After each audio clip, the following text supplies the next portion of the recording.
The majority of our business so far has come from digitally native brands, and they are new to the channel because these are new users. It's a lot more expensive to send a postcard than it is to send an email. Digital brands being converted to or understanding the benefit of adding direct mail as part of a channel, that's probably our biggest growth story. Today and episode 2, and I'm very pleased to welcome one of our very loyal customers. Yeah, I'm Andrew, and I'm a founder of a company called Archex Media, of which Zap Post is one of its brands. Having left school at the tender age of 16, got into the murky world of advertising sales for a little while. My entrepreneurial spirit started my own businesses from the age of 20. Job became the founder of Archex Media, where we have two brands essentially. One is Retain Me, we can maybe talk about that a bit later, and the other is Zap Post. Hello and welcome to episode 2 of From Brief to Broadcast, the new monthly podcast series from 8 Group. If you haven't caught the first episode yet, have a look at that. Please have a listen. That was with our very own Tom Aldershaw and our other very own Rebecca Bailey, talking about all things digital marketing. So please take a look at that first one. However, moving swiftly on to today and episode 2, and I'm very pleased to welcome one of our very loyal customers, Andrew Curran from Zap Post. Welcome, Andrew. Thank you, Lance. Good to be here. Morning. Great. Thank you for your time as well. So just to kick off, if you wouldn't mind, give the listeners a summary of who you are, your background, what you do, that kind of stuff, if that's okay. Okay, let's go. So I'm Andrew, and I'm a founder of a company called Archex Media, of which Zap Post is one of its brands. Yeah, I'll give you a 30-second CV. Having left school at the tender age of 16, I did try a term at college, but that didn't go particularly well. So I left and got into the murky world of advertising sales for a little while, and then started, I guess, my entrepreneurial spirit, start my own businesses from the age of 20 in various sectors, from serviced offices for a good while, and then retail, physical retail, and then I moved to online retail up until about 2015, which is at the point where we left that world, leave that world, but my main job became the founder of Archex Media, where we have two brands essentially. One is Retain Me, we can maybe talk about that a bit later, and the other is Zap Post. So that's me in a nutshell. Excellent. Thank you for that. And what about, just going slightly off piece, what about interests outside of it? What do you do outside of work, outside of the day job? Well, like you, no doubt, Lance, I'm chained to the screen for most of the working week. There ain't a whole lot of time, but when I'm not, and you'll find me outside. I'm always outside, either in the garden walking, and actually, you might be a bit surprised about this one. At the tender age of 55, I started going to the gym. Well done. Slowly, but it's a new thing, and I have to confess I'm almost enjoying it. Brilliant. That's great to hear. It's funny, I used to go to the gym a lot, and then I haven't been to the gym for ages. I have got sort of a bodged up gym at home, but I do do a lot of walking, and I've been out for once. You do. I see you walking on LinkedIn every morning. Yeah. Well, actually, it's a nice day today, as we can see through your blinds and mine. It's actually lovely and sunny, so it's a good opportunity to get out. But no, thank you for that. Moving on to Zap Post, our listeners, what is Zap Post? How does it work? What sort of customers you got? What is it? What is that? Okay, and so just taking a quick step back, the first brand of Archex Media, it was called Retain Me, as I said, and Zap Post uses pretty much the same technology in terms of concept, which is taking data from customer journeys, digital customer journeys, and converting that into a personalized piece of print. The Retain Me side is all done at the physical fulfillment house of online retailers. And so it's very much real-time printing based on mainly orders that are placed online.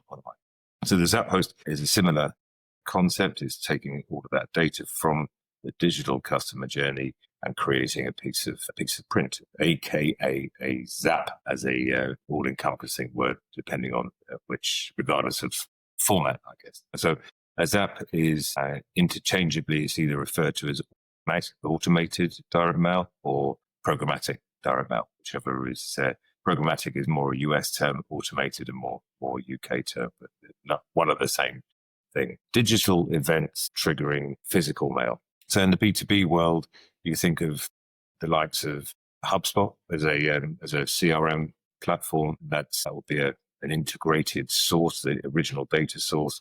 In the B2C world, there are loads of different apps now, but popular ones are the likes of Klaviyo, Dot Digital, Bloomreach, Emetria. And they've moved on from calling them CRMs. These are now CDPs, customer data platforms.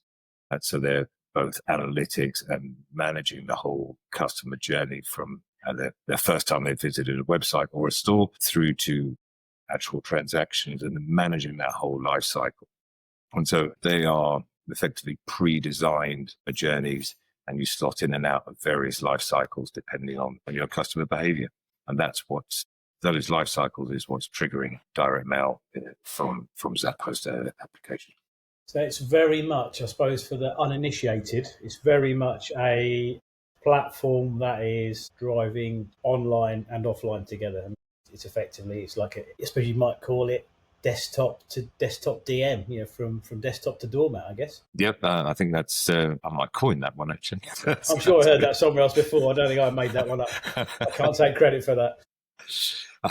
Yeah, it's exactly that. So in Zap world, you have a concept of an always on campaign. So it's just a live, call it a project if you like. It's just a live piece of artwork. And then when a consumer or a contact or recipient drops into a segment that meets a set of criteria. Real easy example is that someone's abandoned a basket and they haven't opened an email. And then they go into the next segment, which is this customer now needs a campaign sent in the mail. So then it falls into that trigger that rolls into Zap every hour or every day, depending on the settings. And then that customer is going to get an abandoned basket postcard. Lapsing customer is another big one where a customer hasn't shopped for, let's say, 6 months. So in the host platform, the CDP, they're going to drop into that segment just because they've done nothing, actually. But digitally, what's happened is there's an event happened that they've lapsed or are lapsing. And so they drop into a new segment. And then that segment feeds straight into this live campaign. And the live campaign is essentially just artwork. Okay, and it's artwork that is overlaid with the data from that. So it can be personalized, is timely, and is relevant. And those are the three key things that kind of make the difference when you're talking direct. And ultimately, it's closing the loop, isn't it? Because you're starting online, you're then using an offline printed product, as you say, a postcard that's then taking that tap on the shoulder to that customer or that prospect to then go, hang on, I'm going to go back online now because I've got a personalised QR code on the postcard. I'm going to scan that on my phone, and then I'm going back online to either complete the purchase if it's an abandoned basket or do something else. Exactly that. And so these integrations with those CDPs or CRM platforms, getting that data in is actually half the story. The other half is we've then got to push the results of that back into that host platform. Okay, so let's say you've abandoned a basket, you end up going into this segment, you get a Zap that comes through. It's now for us to send that through 8 back out to the recipient. If your address is bad, the data is bad. If it doesn't meet the raw mail postcode address file criteria, or if you're deceased, we know you're not deceased, but you might have gone away, moved somewhere else, right? So we're doing all of these checks. We also do other checks. Did you scan a QR code from the mail pieces you said? All of those are called Zap events, and then we're pushing all of those back into that host platform. So now the marketeer whose responsibility it is for that CRM activity can then actually review exactly the efficacy of the campaign in their host platform. Yeah. So you got some really good attribution there, haven't you, in terms of the tracking, as you say, tracking of those events, which is then going back into the platform, which then means you can go again, you can learn, you can test and learn and kind of move it on. Exactly. I've actually got more to talk about that if we get to it a bit later on, because we're doing something on the Zap platform as well, but maybe I'll mention that in a bit. Yeah. So it's reporting, and it's also A/B testing. You may have two totally different creatives that essentially are going to the same kind of customer profile over a period of time. You may go, well, option B did a little bit better than version A, so let's scrap version A and continue with version B. So it's continual improvement as well. Yeah, no, that's excellent. Yeah, so clearly, I suppose you're looking at talking about customer sectors, the primary sectors that you're working with and that are actually ideal. Obviously, retail, e-commerce, that kind of stuff. But that's not to say it couldn't be used in other platforms, in other. 100%. That's our DNA. We came from the world of online retail, so we know it, understand it. We understand about the customer experience and this digital journey. There's actually the physical that's happening, and so triggering a piece of physical is key. But it also absolutely does apply in all other sectors as well. And we are certainly making quite a lot of effort to move into those. For example, travel is a new sector for us. We've got a few customers there now. Insurance, that's both in health and travel insurance. They're upcoming sectors for us. Automotive is another one. We're moving away from just retail, mainly because the retail, as you said, is a very obvious category, but it's very Q4 focused. Yeah. Kind of like to have 12 peaks instead of one. Yeah, absolutely. Yeah, no, yeah, I know that feeling for sure. Okay, so and then taking I suppose, look at the market as a whole. That's say desktop to doormat market, automated direct mail as we call it. I think for me, it looks like that market is growing and developing. Or how do you see it growing and developing in terms of? So the majority of our business so far has come from digitally native brands, and they are new to the channel of direct mail. That's fantastic because these are new users. Some of them have yet to understand the benefits. It's a lot more expensive to send a postcard than it is to send an email. We all know that. But the question of the efficacy and the return on investment, the return on advertising spend ultimately is all that really matters. So digital brands being converted to or understanding the benefit of adding direct mail as part of a channel, as part of the marketing mix, that's probably our biggest growth story that we've seen so far. The success of some of those brands where we managed to get a case study out of them and what we call an impact story, then other brands see that. We share those with the original brand's consent, of course. And your success breeds that success, because they all are starting to understand, well, they'll give it a try. And enabling trials without setup costs, with it, making it super simple. That's what we see as our primary function. And why are these succeeding? We talk about this a lot, but, and I think if I had two words, I would say it's digital saturation. They're just inundated, with messaging at every turn. Easily more than 100 emails a day. 120, I think I read somewhere. 2 hours a day plus on social. If whoever's got the time to do that, I don't know, but 2 hours a day on social. Adverts there are gone in nanoseconds, and so our pitch is, as a new brand, a new user, to get comfortable with the idea of using direct mail is only sent to those customers or contacts who are not responding to the digital channels. And you can do that in the CDPs. You can create the rules that say, if customer X has done these various criteria and is not responding to the digital channels, then send them a mail. That's how you minimize the volume, maximize the deliverability through all the address checking stages, and make sure that the final mail piece arrives, but it only arrives to those that you can't get through digital cheaper channels. Yeah, that makes sense. Yeah, no, totally. And yeah, I mean, I guess certainly me, I'm probably slightly biased, but yes, there's more room on the doormat than there is on the inbox, isn't there? There you go. That's for sure. Compared to, I guess, 20 years ago, where it was the other way around. We were all getting bombarded with carpet bombing of direct mail, and that was an era, and I was involved in that era, a much bigger business that was doing high volume direct mail, and it was.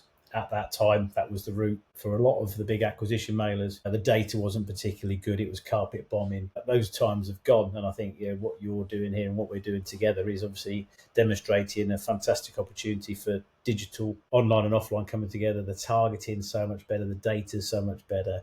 Exactly. The recipients are getting something that is relevant to them at the right time. Whereas, say, 20 years ago, it was bombardment. And equally, as you say, but there's so much digital noise. And yes, of course, we also are involved in digital marketing as well when we're advocates of it. But it's about right place, right time, right targeting. But again, like we see on our own doormats at home and probably in business, that we don't get anywhere near as much mail as we used to.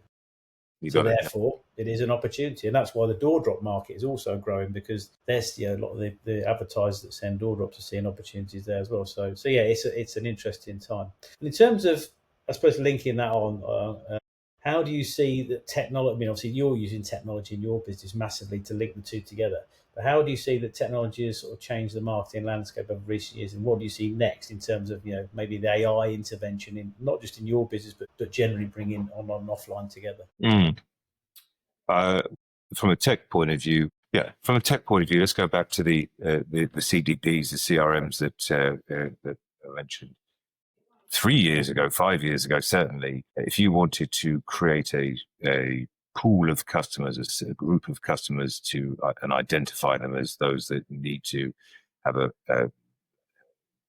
be the recipient of direct, probably would need to go to your development resource, write an SQL query, find a customers that meet a set of criteria.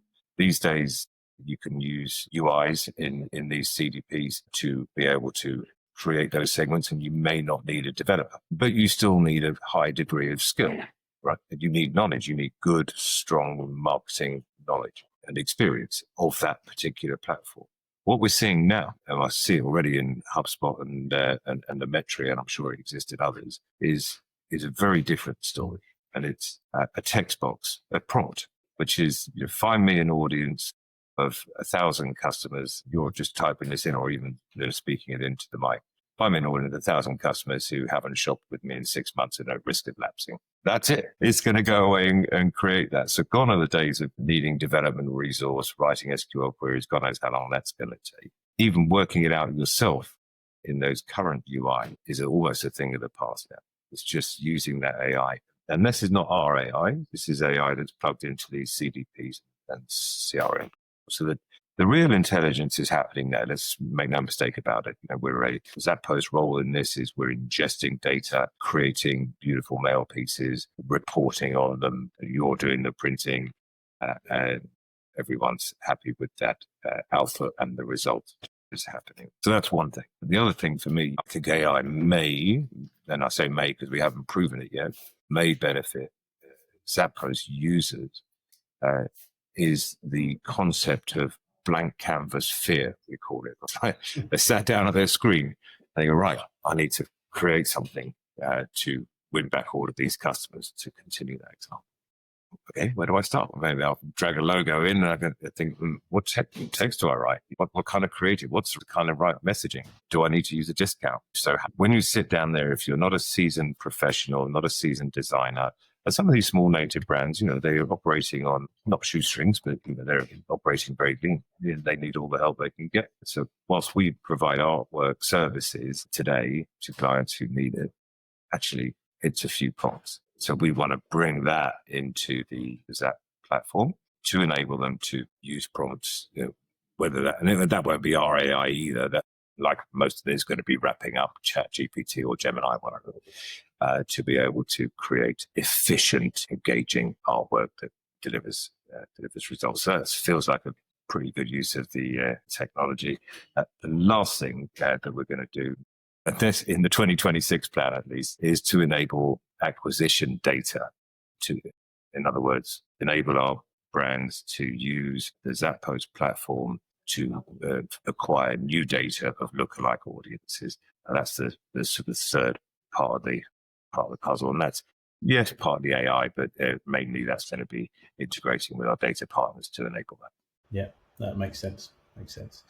Thank you for that. And so I suppose moving on, bigger picture in terms of 8 Group, why do you work with 8 Group? What value do we bring to your business? Is there anything we don't do that you'd like us to do? I've got my pen and paper at the ready. Good. So you get a picture. We're a tech business. We're not a print business at all. We're very much a software business. And as such, when we started this back in 2022, knowledge of print was zero. We had no knowledge, no experience, and we needed a partner that could absolutely hold our hand all the way through from start to finish.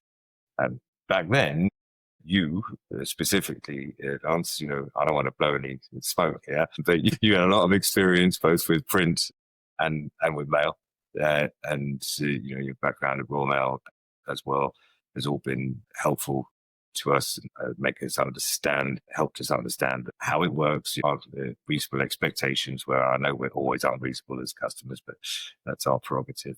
And so, it did start with you subsequently over time.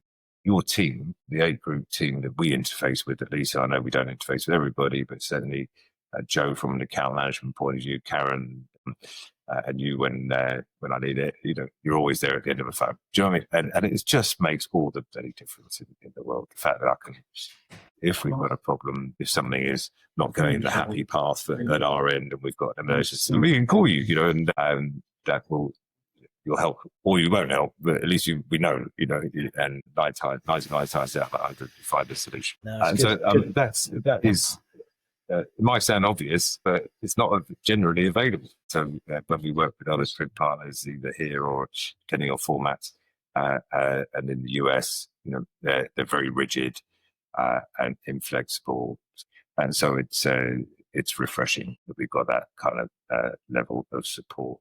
And I have to say, our recent experience over Black Friday was that you produced stunning quality print that survived the Royal Mail sorting machines, and that is also not to be taken for granted these days. Indeed, it's another very, very valuable reason. What more can you do? So I asked my team about this in anticipation you might ask the question, and the only want is a want you can't give me, and it came from our accounts team. So, let me guess. This, Lance, we're a very happy partner, and you've given us the time and energy, and we've got full confidence. Good. That's very good to hear. Thank you for that feedback. As we talk frequently, we're always looking to improve, and all feedback is welcome, good, bad, or indifferent. So thank you for that. And in terms of going back to your business, what's the future? You've mentioned it a little bit already, but what's the future of Zap Post? What's coming next? What's coming in 2026? 26, yes. So from a dev point of view, just to recap, then we've got acquisition data. We've got, the one thing I said I would come back to is return on ad spend reporting. So whilst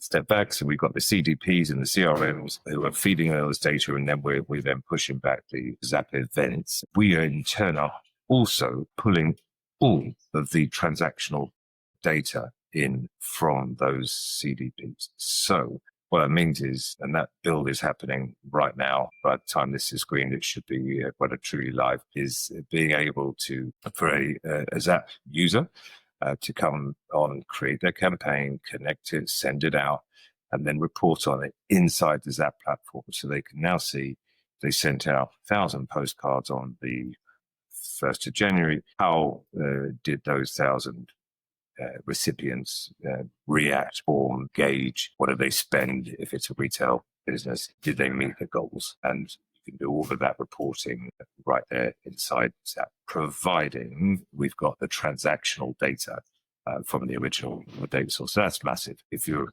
responsible, take a bigger business, you're a CRM executive, you do a campaign, you've got sign off to spend 5 or 10 grand on a campaign. You've got to be able to go back to your go up the chain and report back and say this is how it performed. And so that's our main thing that we're enabling, and should be live soon, very soon, if not already. So that's quite a big one. And otherwise, we're seeing a lot of growth there. As you know, some growth still in the Retain Me business, but the real growth is happening in Zap Post, and we're seeing that in 2 ways, fueled by sectors, more sectors that we talked about earlier. And we talk about integrations. The more integrations we do, the more customers can use us. Basically, it's as linear as that.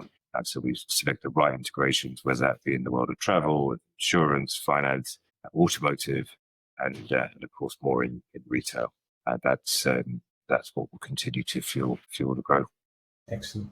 Okay, sounds exciting for 2026. So, which leads me into our next question, actually, which is one of my favourite questions. I love asking this. If you could wave a magic wand, what would you like to see happen in the direct mail industry to help your business? And I definitely know what wand is going to be, but I'm not going to encourage you. Well, this is one you and I have spoken about before, but in the hope that somebody out there is listening, we industry would benefit from Royal Mail taking a slightly different view towards postcards, plain and simple. There's you've explained we won't get into the minutiae here, but there is discounts available, but not for postcards, and that to me is ludicrous. This is how we as Zap Post, we're at the coalface here, and so is A Group as well, but we're at the coalface of getting new businesses to use direct mail. And it feels like we are pushing water uphill when at the Royal Mail end, they're not incentivizing that in the same way. So that's magic wand number one. Number two, and the only other thing is this is not something any one person can do, I guess, but it's a societal thing, which is we just want to see more people using mail. And I'm talking about not direct mail as in doing thousands. I'm talking about individuals and how I guess what I mean by that. If you're a guest and someone's hosted you for a weekend, you and Mrs. H for the weekend, and when you get home, what do? You send a WhatsApp message and say, thanks, that was great. Or do you take the time to pen a note and put it in the mail, say, thanks, that was amazing? People aren't doing that. That seems to be a forgotten art. And I just would love to. And the reason why, I think, a WhatsApp message or whatever is perfectly valid and instant, of course, but it's also instantly forgotten. So my view is 55 and probably young people looking at this thing is geriatric, but the thing that just makes such a difference if you've got a note that is penned and someone's put a little bit of effort in just to put it in the mail, write something, put it in the mail, will just make a difference to people and make them smile. And so that's, I don't know how we do that. I do know that we've worked closely with a company and we are supporting them actually as Zap Post, as a company, and they've launched a new app called Smile Mail. It's a plug. It's a smilemail.app. So have a look at that, and that's doing its little bit to help achieve that goal, albeit not people using pen and paper. They're using their mobile phones to create a postcard and stick it in the mail. But anyway, we'll see how it goes. Those are my two wants for next year. Well, they get my backing completely because certainly the first one, postcards for new users of direct mail is a nice, quick and easy route to market. We do need more support from Royal Mail. And if you did a straw poll of the whole direct mail industry, and I mean mail producers like us and other printers, if you asked them about postcards and discount, they would all say the same thing. So you kind of, we're all on the same hymn sheet there. And we are pressuring Royal Mail, to do that, to help us on that journey, because it will encourage more volume if we can get that price point down, because there is a value to doing that. So 100%. And your second point, yes, and again, I'm similar age to you. We do insist that both our kids send a physical written thank you letter at birthdays and Christmas, which takes an age to get them to do it, I might add. Can I not just send a text message? No. You need to write a letter, and this old concept. Yes, I completely agree with that as well. Good for you for doing that. But forgotten. But it's like extracting a tooth at times to get them to do it. And I've threatened to extract a tooth for them to do it, but they do it eventually. So maybe a bit late. It's hilarious. So they do it. So no, I agree with that one as well. Okay, I'll tell you, there's actually one other thing that you and I briefly touched on back in maybe October time. Last October was about international, and this is more back to our Zap Post business rather than anything else. But you use the KM1 device, which is produced this really fabulous quality that has withstood as I said, withstood the mail machines over the Christmas period. We want to be able to use other businesses internationally that are also using the same press. And I know you can't do this on your own, but maybe you can have a word with the powers that be at Konica to say, is there a network that we can network of people that use the same device? You are on it? I'm on it. Yeah, I am working on a user group, a global user group, to share learnings about the press, but then also exactly as you say there, because if we've got clients like you who are working internationally, can we find a partner for you that's also using that same equipment for the same reason? So yeah, we're on that at the moment. The pressure is on our friends at Konica Minolta to help on that front. So yeah, nice, good work. Yeah, good work. Trying to do that. So I'm guessing we probably need to wrap up now. So we'll just one final, very short mention about our football team we both love. Just a little question for you, and that is Tottenham Hotspur, because people who know me know I'm a Spurs fan, and I suffered all my life being one, and you are obviously the same. Yeah. What do you think will look like a good season for Spurs this season, following a mixed bag last season of success/failure? So what do you think it will look like? Well, where are we? Champions League playoffs. That's as far as we go. Sorry to say. Okay. Although recent form is better. And then I think our aspiration for a top 10 finish is realistic. Wow. Very conservative, Andrew. Very conservative. Well, I'm afraid I've been a Spurs supporter like you for far too long, because I've learned not to have high aspirations. No, very wise. You're more positive, are you? No, not really. To be fair, no, I'm similar. Yeah, I'd like. I think it's a journey, not a destination. There you go. As always. So no, thank you for that. Just sort of get that one in. But thank you very, very much for your time, Andrew. Yeah, it's a pleasure, Lance. Appreciate it. I hope the audience enjoyed this one. So if you did, please give us a like, give us a follow on your preferred podcast app of choice. So Spotify, obviously Apple Podcasts. We're also on the 8 Group YouTube page as well, so get involved in there as well. Episode 3 will be out next month. I'm not sure who's going to be on that one yet, but anyway, that will come and follow. But for now, thank you very much, and we'll see you all very soon.